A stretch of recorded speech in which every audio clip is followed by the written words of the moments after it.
오늘 봄 내음이 물씬 풍기는 그런 안식일입니다. 이제 기온도 온화해졌고 또 앙상했던 가지에 새싹이 고개를 내밀었습니다. 봄은 언제나 우리들에게 희망과 감동을 줍니다. 새봄의 활력과 또 생기를 풍성히 누리는 오늘 복된 안식일 되기를 간절히 바랍니다. 오늘 많은 분들이 오셨는데요. 중심으로 환영하고 특별히 에덴 요양병원에서 이렇게 침례를 받으시고 또 이제 새 가족이 되신 우리 차병호 선생님 네 분 정말 환영합니다. 그리고 또 우리 포항중앙교회에서 우리 김영애 집사님 또 언니와 또 조카를 인도하기 위해서 이렇게 먼 길을 오셨습니다. 우리 손성인 형제 또 우리 수지교회 청년들 정말 환영하고 또 우리 천안에서 오신 우리 또 자매분 환영합니다. 우리 다 함께 오늘 참으로 하나님의 축복을 풍성하게 누리게 되기를 간절히 바랍니다. 미국의 캘리포니아 대학 사회학 교수인 데이비드 필립이 1978년부터 90년까지 12년 동안 이 자연사한 성인 남녀 144만 명의 사망 조사서를 확인을 했습니다. 144만 명, 그럼 굉장히 많은 숫자입니다. 그런데 조사를 해본 결과 상당히 재미있는 것을 발견했습니다. 여성들의 사망한 그 사망조사서의 결과가 이 생일 바로 다음 주에는 이 사망률이 3%가 증가했습니다. 생일이 끝나고 바로 다음 주에 사망률이 3%가 증가했는데 반면에 생일 전 20주 동안에는 반대로 사망률이 3%가 줄었습니다. 왜 그럴까? 생일을 기준으로 생일 전에는 많이 죽지 않고 생일이 지나면 또 사망률이 늘어났습니다.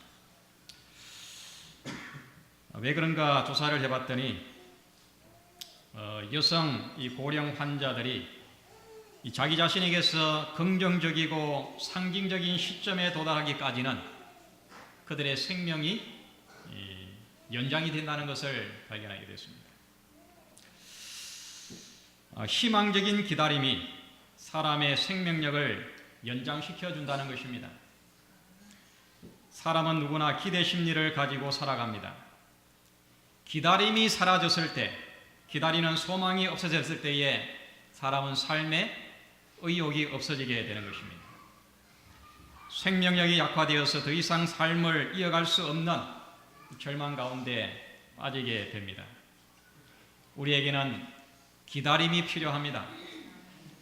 소망과 기대감이 있어야 우리는 활력 있는 삶을 살아갈 수가 있는 것입니다. 왜냐하면 이 기다림이 또 기대감이 우리의 삶을 윤택하게 해주고 풍요롭게 해주고 또 강건하게 만들어주기 때문에 그렇습니다. 여러분에게는 기다림이 있습니까? 어떤 희망적인 기다림이 여러분 마음속에 살아 있습니까? 오늘 성경의 마지막 책 마지막 장을 펴보겠습니다. 요한계시록 22장 7절, 12절, 20절, 21절 이 네 성경 구절을 다 함께 읽겠습니다. 먼저 우리 7절을 읽겠습니다. 시작. 보라 내가 속히 오리니 이 책의 예언의 말씀을 지키는 자가 복이 있으리라 하더라. 그 다음에는 12절입니다. 보라 시작. 보라 내가 속히 오리니 내가 줄 상이 내게 있어 각 사람에게 그의 일한 대로 갚아주리라. 그 다음에 20절부터 21절까지를 함께 읽겠습니다. 시작.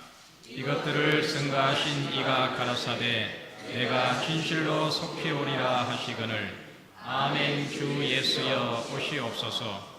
주 예수의 은혜가 모든 자들에게 있을지어다. 아멘. 오늘 본문은 성경의 제일 마지막 장입니다. 이것은 성경의 결론이요 성경의 완성입니다. 이 속히 오리라는 말을 3번 반복해서 말씀합니다. 그 3번의 의미는 숫자보다는 그 말씀이 완전하다라는 뜻일 것입니다. 여러분 이 약속을 믿으십니까? 내가 진실로 속히 오리라 라는 이 말씀을 여러분 확신하십니까? 우리는 지난 3년 동안에 창세기로부터 성경의 흐름을 따라서 말씀을 살피면서 오늘 이 안식일에 요한계시록 22장까지 왔습니다. 유구한 세월을 흘러내려오면서 성경이 어디로부터 와서 성경이 어디로 흘러가는지 성경의 흐름을, 성경의 맥을 살피면서 여기까지 왔습니다. 여러분 성경의 맥이 느껴지십니까? 성경의 흐름이 좀 이렇게 잡히십니까? 이 미래에 또한 성경이 어디로 흘러갈 것인지가 여러분 보이십니까? 이 성경은 유구한 세월을 흘러서 재림의 아침을 향해서 가고 있습니다. 이 천국을 향해서 성경이 흘러가고 있습니다. 하늘 가나안의 항구를 향해서 항해해 가고 있습니다. 우리가 읽은 새 성경절의 말씀은 보라 내가 속히 오리라, 내가 진실로 속히 오리라, 그렇게 반복해서 말씀하고 있습니다. 저는 이번에 3년 동안 이 본교 성경 주석을 연구하면서 또 성경의 맥을 살피면서 개인적으로 얼마나 많은 감동과 또 은혜를 얻었는지 모릅니다. 특별히 성경의 마지막 책인 이 요한계시록을 공부하면서 저의 이 가슴이 뛰고 흥분이 되고 억누를 수 없는 그런 감격을 누렸습니다. 사랑하는 성도 여러분, 내가 속히 오리라, 이 약속은 진실하고 분명한 약속입니다. 여러분 이번에 남북 이산 가족의 상봉하는 장면을 여러분 보시지 않았습니까? 어릴 때 헤어졌던 가족을 죽기 전에 만나기 위해서 고령의 어떤 분은 응급차를 타고 몸에 링게를 꼽고 그렇게 38천을 넘어서 보고 싶은 그의 가족을 만나는 장면을 볼 때에 얼마나 우리의 마음이 뭉클했습니까? 수천 년 동안 죄로 인해서 헤어졌던 인류의 가족이 한자리에 만나서 기쁨을 나눌 그 감격의 장면을 생각하면 우리의 가슴이 얼마나 정말 흥분되고 얼마나 우리의 마음이 설레는지 모르겠습니다. 이 영광스러운 재림의 아침을 기다리면서 여러분 우리의 심령 속에, 우리의 마음 속에 정말 속히 오리라고 하신 이 재림의 소망을 우리의 가슴에 안고 끝까지 믿음으로 승리하게 되기를 간절히 바랍니다. 내가 진실로 속히 오리라. 이 재림은 성경의 마지막 결론입니다. 이것들을 증거하신 이가 가라사대 내가 진실로 속히 오리라 하시거늘 아멘 주 예수여 오시옵소서. 여러분 성경은 참으로 위대한 책입니다.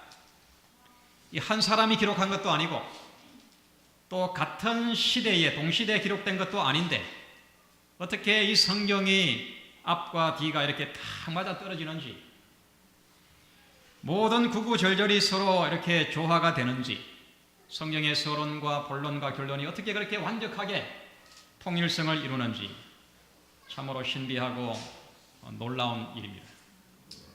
이것은 이 성경이 하나님의 영감으로 기록된 말씀임을 우리가 인정할 수밖에 없는 것입니다. 여러분 만약에 예수님의 재림이 없다고 하면 이 성경은 영원히 미완성의 책으로 남을 것입니다. 불완전한 책으로 남을 것입니다. 그러나 성경의 모든 이야기들은 예수님의 재림으로 완전한 결론에 도달하게 됩니다. 가려 뽑은 기별 2권 104페이지에 신구약의 관계를 이렇게 말합니다. 구약 성경은 표상과 상징으로 주신 복음이다. 신약 성경은 실체이다. 이 두 가지가 똑같이 절대적으로 중요한 것들이다. 구약 성경은 그리스도의 입술에서 흘러나온 교훈들을 증거하고 있으며 이 교훈들은 어떤 의미에 있어서도 그 효력을 아직도 상실하지 않았다.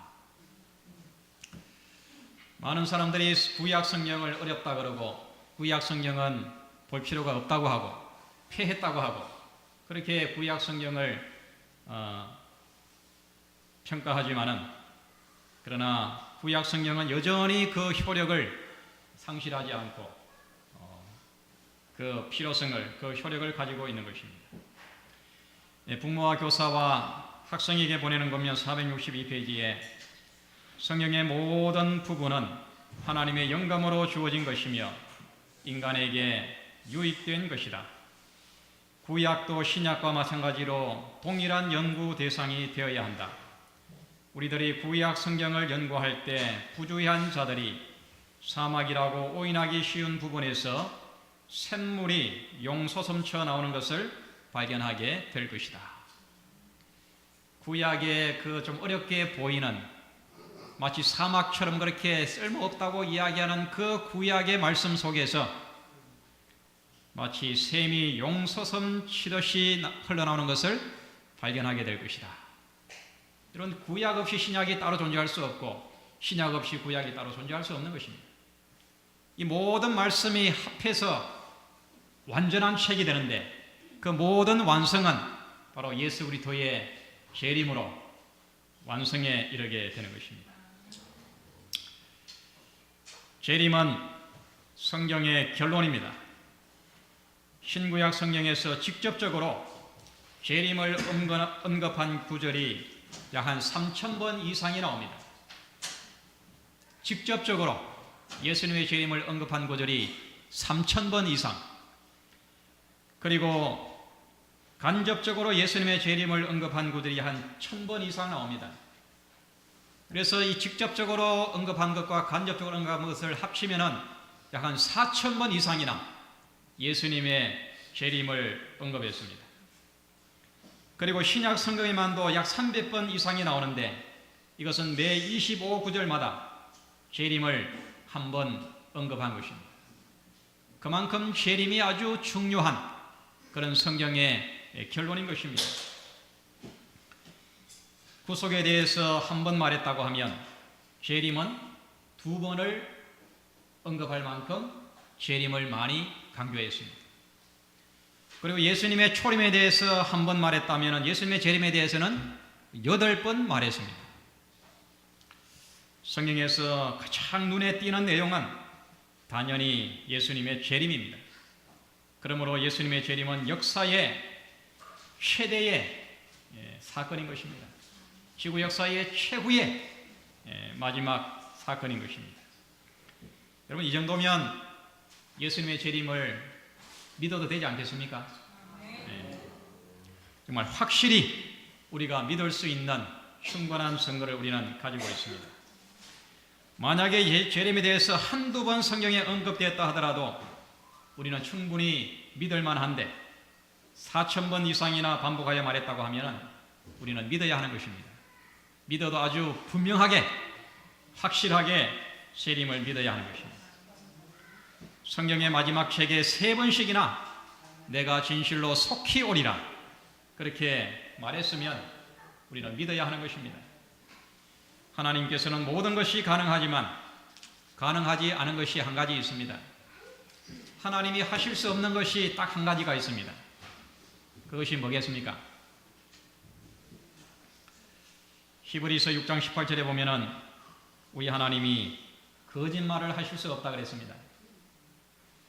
하나님은 무에서 유를 창조하시고 불가능을 가능케 하시고 사람이 할 수 없는 아주 위대한 일을 하실 수 있지만은 하나님이 도무지 할 수 없는 딱 한 가지는 우리 하나님은 절대로 거짓말을 하실 수 없는 분입니다. 에밀 브루너는 이렇게 말했습니다. 폐에 산소가 필요한 것처럼 인간에게는 희망이 필요하다. 여러분, 숨 쉬지 않고 살 수 있는 사람은 한 사람도 없습니다. 폐에는 매 순간마다, 매 분초마다 산소가 들어가야 됩니다. 그런 것처럼 우리 인간에게는 희망이 필요한 것입니다. 산소가 우리 몸에 필요한 것처럼 우리의 가슴으로 품어야 될 정말 필수적인 희망이 뭡니까? 바로 예수 그리스도의 재림인 것입니다. 찰스 웨슬레, 감리교회를 창시한 요한 웨슬레, 찰스 웨슬레 그 형제가 이 7,000개의 찬송시를 썼는데 7,000곡의 찬송시를 썼는데 그 중에 5,000곡이 예수님의 재림의 내용을 그 가사 속에 포함하고 있습니다. 여러분, 성경이 이처럼 재림으로 완성되는 것처럼 우리의 인생도 재림으로 완성이 되어야 합니다. 재림이 우리 인생의 결론이 되어야 합니다.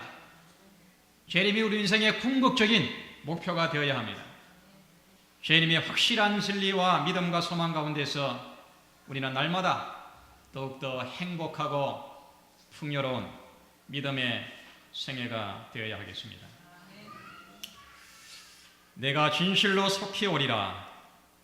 두 번째는 재림의 소망은 세상을 이기는 힘이 됩니다. 마지막 구절, 성경의 제일 마지막 구절 22장 21절 우리 다시 한번 읽겠습니다. 시작. 주 예수의 은혜가 모든 자들에게 있을지어다. 아멘. 이것이 성경의 마지막 축도입니다. 1600년에 걸쳐서 기록된 성경의 역사를 마치면서 마지막 축복의 선언이 바로 이것입니다. 주 예수의 은혜가 모든 자들에게 있을지어다. 아멘.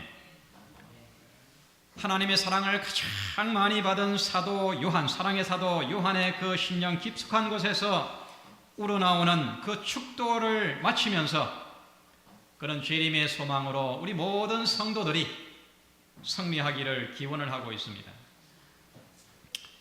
여러분, 이 초대교회는 핍박받는 시대였습니다. 네로 황제와 도미시안 황제의 핍박은 거셌습니다. 대단했습니다. 이 시대에 예수님을 믿고 영접한다고 하는 것은 내가 핍박과 순교를 각오하지 않으면 예수님을 믿을 수 없는 시대였습니다. 사도 요한도 요한계시록 1장 9절에 이렇게 말합니다. 나 요한은 너희 형제요 예수의 환난과 나라와 참음에 동참하는 사람, 하나님의 말씀과 예수의 증거를 인하여 반모라 하는 섬에 있었더니. 요한은 지금 신앙의 핍박 때문에 반모섬에 유배를 와 있습니다. 요한뿐만 아니었습니다. 모든 초대교회의 성도들이 예수를 믿는다는 이유 때문에 그들이 재산을 빼앗기고 또 도망하는 자가 되고 비난을 당하고 핍박을 당했습니다. 그래서 이 시대의 성도들은 서로의 믿음을 격려하면서 인사를 나눌 때에 이렇게 했습니다. 마라나타. 그럼 마라나타가 무슨 뜻인지 아시죠? 예, 마라나타. 주께서 오십니다. 우리가 아침에 만나면 안녕히 주무셨습니까? 안녕하십니까? 라고 인사하는 것처럼 그들은 마라나타 그렇게 인사를 하면서 이제 곧 주님께서 오시니까 신앙의 환난과 핍박과 고난을 조금 더 참고 우리가 이깁시다. 용기를 냅시다. 다시 주님이 오시니까 우리가 희망을 가집시다. 그렇게 하면서 서로에게 격려와 용기를 불어넣어 주었습니다. 이 말씀은 고린도전서 16장 22절에 있는 말입니다. 만일 누구든지 주를 사랑하지 아니하거든 저주를 받을지어다. 주께서 임하시느니라. 주께서 임하시느니라 라는 말이 마라나타라는 말. 임하신다. 주께서 오신다. 주님이 함께 하신다. 여러분, 이 인사가 좋습니까? 우리도 인사할 때 서로에게 재림의 소망을 불어넣는 그런 인사를 하시기를 바랍니다. 꽤 오래전에 이 재림 운동을, 재림의 신앙을 이렇게 고취하면서 서로 나누었던 인사가 있습니다. 주님 오십니다 하면은 뭐라고 대답했습니까? 주님 오십니다 하면은 준비합시다, 그렇게 해서 주님 오십니다, 준비합시다. 그런데 우리 연합회장님께서 충청도에 가가지고 주님 오십니다 하니까 인사가 다르대요. 준비되시오. 준비되시오. 뭐 맨날 같이 그냥 준비합시다 그렇게 해서는 되겠습니까 하면서 우리는 이미 준비됐습니다. 준비되시오, 그렇게 인사를 했다고 하는데, 여러분, 정말 우리의 마음속에 서로에게 재림의 희망과 소망과 용기를 불어넣는 그런 인사를 하시기를 바랍니다. 나치 독일이 폴란드를 점령했을 때에 폴란드의 유대인 전용 시장에 한 늙은 노인이 이 빈 책상을 놓고 소리를 지르고 있었습니다. 여러분, 여기에 이 세상에서 가장 값비싼 것을 사가십시오. 책상은 빈 책상인데 그렇게 소리를 지르는 것입니다. 여러분, 세상에서 가장 값진 것을 사가십시오. 그 옆을 지나가던 사람들이 물었습니다. 아니, 노인장, 당신이 파는 책상에는 아무것도 없지 않소? 도대체 뭘 사라는 말이오? 그때 이 노인이 그 사람의 귀에 대고 이렇게 속삭였습니다. 나는 희망을 팔고 있습니다. 우리 민족의 꿈과 비전을 지금 팔고 있습니다. 나는 여러분들에게 꿈과 비전을 팔고 있습니다. 여러분, 이 시대의 꿈과 비전이 무엇입니까? 우리의 가슴에 살아 움직이는 비전이 무엇입니까? 마라나타, 주님이 오십니다. 주님은 속히 오십니다. 주님은 분명히 오십니다. 잠깐 후에 주님은 분명히 오십니다. 이 재림의 확실한 믿음과 소망이 이 세상의 어떤 시련이나 어떤 가난이나 질병이나 어떤 아픔도 능히 이길 수 있는 힘을 준다는 사실을 여러분 꼭 믿으시기를 바랍니다. 세 번째, 내가 속히 오리라. 세 번째는 우리는 이 재림 성도의 자존감을 우리가 좀 가져야 하겠습니다. 재림 성도의 자존감을 가져야 합니다. 주 예수의 은혜가 모든 자들에게 있을지어다, 아멘 라고 하는 그 모든 자들에게 보면 성경에 관주가 붙어 있습니다. 관주. 그 밑에 뭐라고 되어 있습니까? 모든 성도들에게, 주 예수의 은혜가 모든 성도들에게 있을지어다, 그렇게 되어 있습니다. 여러분, 이 땅에서 재림 성도만큼 복된 사람이 있습니까? 아무리 눈을 크게 뜨고 살펴봐도 재림 성도가 누리는 축복 이상으로 행복한 사람은 이 땅에 없는 것 같습니다. 저는 재림 신자가 된 것이 얼마나 감사한지 모르겠습니다. 기다림이 있고 내가 갈 곳이 확실히 정해져 있다고 하는 사실이 얼마나 감사한지 모르겠습니다. 내가 죽어도 다시 살아서 내가 가야 할 본향이 있다고 하는 것이 나에게 얼마나 큰 희망이 되는지 모르겠습니다. 저는 1000만 번 죽었다 다시 깨어나도 이 재림 신자로 사는 이 삶을 바꾸지 않겠습니다. 내가 수억만 년, 수억만 번 다시 죽었다 깨어나도 재림 신자의 이 삶을 포기하고 싶지 않습니다. 우리는 일주를 살면서 안식일을 기억하고 기다립니다. 우리는 일생을 살면서 재림을 기다리는 삶이 얼마나 멋있습니까? 얼마나 이 삶이 의미가 있습니까? 얼마나 풍성하고 얼마나 담대하고 얼마나 우리의 삶을 기름지게 만들어줍니까? 여러분, 자존감을 가지시기 바랍니다. 우리의 이 자존감이 만약에 교만에서 나온 것이라고 하면은 잘못된 것이지만, 진리와 복음에 대한 확신에서 나온 자존감이라고 하면, 천국을 향한 분명한 소망으로 주어지는 자존감이라 하면 우리는 이 자존감을 얼마든지 가져도 되는 것입니다. 아무나가 다 재림신자가 되는 것이 아닙니다. 이 이름은 아무에게나 붙여지는 이름이 아닙니다. 예수를 믿고 침례를 받고 재림신자가 되고 남은 백성이 되는 것은 사람이 이 땅에 태어나서 얻을 수 있는 최고의 이름인 것입니다. 이것이 저희 어머님 묘지입니다. 현대 대구 태전동의 현대공원 묘지에 계시는데, 거기에 재림성도 밀양 박씨 청옥지묘 이렇게 되어 있습니다. 저희 어머님이 참 신앙을 좋으신 분이지만 신앙은 참 이렇게 완고하셨습니다. 신앙을 받아들이지 않았습니다. 그랬던 분이 우리 재림신앙을 받아들였습니다. 제가 신학을 입학하는 그 해에 침례를 받으셨는데, 재림신앙을 신실히 하시다가 믿음 안에서 잠드셨습니다.